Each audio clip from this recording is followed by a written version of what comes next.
Hi, I'm Holly Sizemore, Chief Mission Officer for Best Friends Animal Society, and this is BG, my co-host. Welcome to Saving America's Pets, where today we'll hear about one shelter's inspiring journey to achieving the awesome status of no-kill.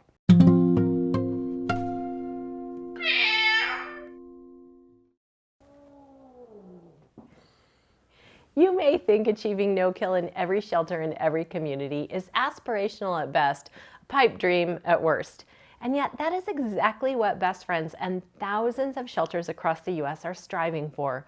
One of the states still struggling towards no-kill is North Carolina, the #3 state in need of the most help. And yet we know it can be done with shelters like Burlington Animal Services in North Carolina. That shelter's director, Jessica Arias, joins us today and tells us how they went from below 35% save rate to the benchmark of 90%. Welcome, Jessica. Thank you for being here. Thank you so much for having me. This is wonderful. Tell me a little bit about Burlington. When you took over, it was 2014, correct? That's right. Yeah, I've been with the city of Burlington since 2014. How was the shelter then, and what has changed since then? When I first got to the city of Burlington, the live release rate was very low, and that was one of our first challenges was to begin changing that trend and turning it around.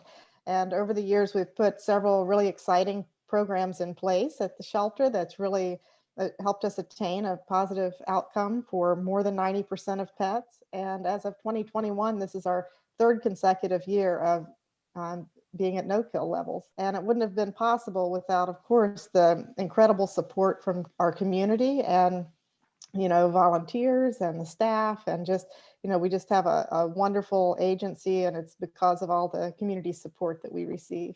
And did you have any resistance in the beginning from either the shelter staff, the government officials, or even the public? I think that in the beginning, it was at such a low point that, euthanasia rate was high.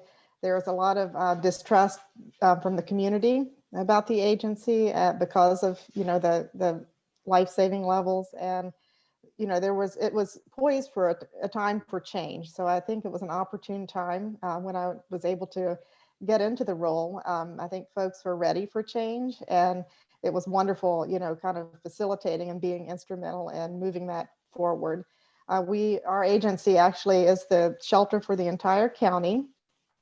So it's a pretty comprehensive animal care and field service program. And we've really oriented ourselves to being community centric with our programming. And, since we've started in 2014, we've developed a community cat program, which is hugely successful and has in large part been responsible for our overall great live release rates.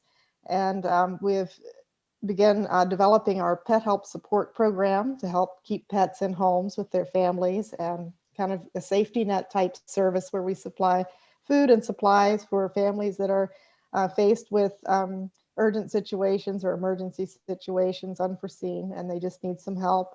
And we've just been elated with the success of our program and the community support and engagement that we have with our community. It sounds like you're really taking a root cause solution kind of approach. You're getting out into the community, helping prevent animals from needing to come into the shelter in the first place with TNR and your safety net programs. Congratulations.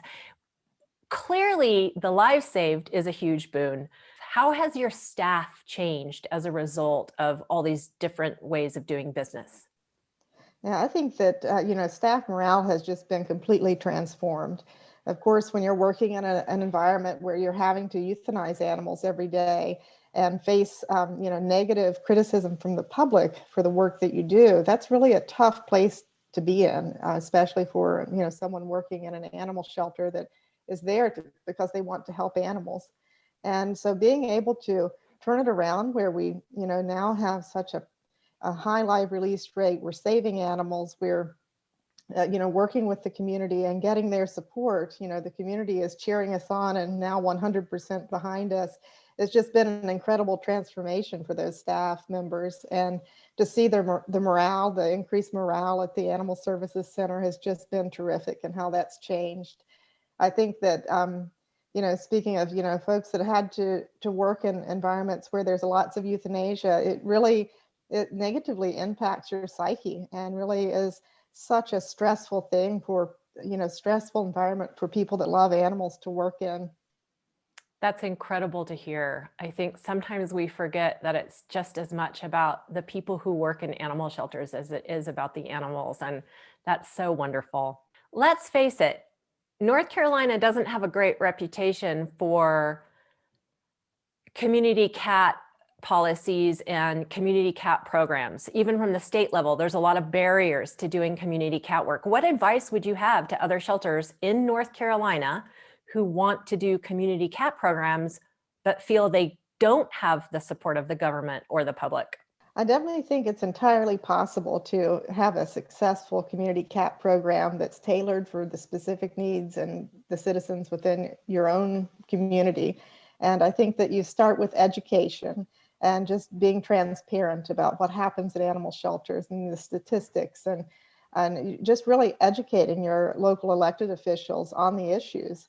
I think that what I found in my community is we have an incredibly caring group of elected officials that have a huge compassion for animals, and for them to be able to, get the information that they need to be able to help make the decisions and spur on change in our community really was, a critical piece of the transformation in our life-saving rate in Burlington.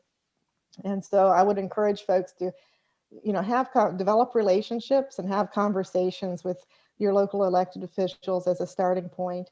I think that there's a lot of resources available for different types of community cat programming, and we're, happy with our program and excited to be on the leading edge of, one of the few shelters in the state that has a, in-house, an SNVR program that's been hugely successful and embraced by our community. But there were a lot of challenges along the way. So folks can also reach out to other shelters that are doing similar programming and, look to mentors to help, with advice and guidance along the way in the development of their programs. And we know local elected officials, they serve diverse constituents, some of which may not like cats running around the community. What has your program done to help solve cat complaints and to mitigate some of the nuisance behaviors around cats in the community? Yeah, that's an important point, Holly. Jessica has so many great things to say. We're going to pick up with her in the next episode of Saving America's Pets. Please join us.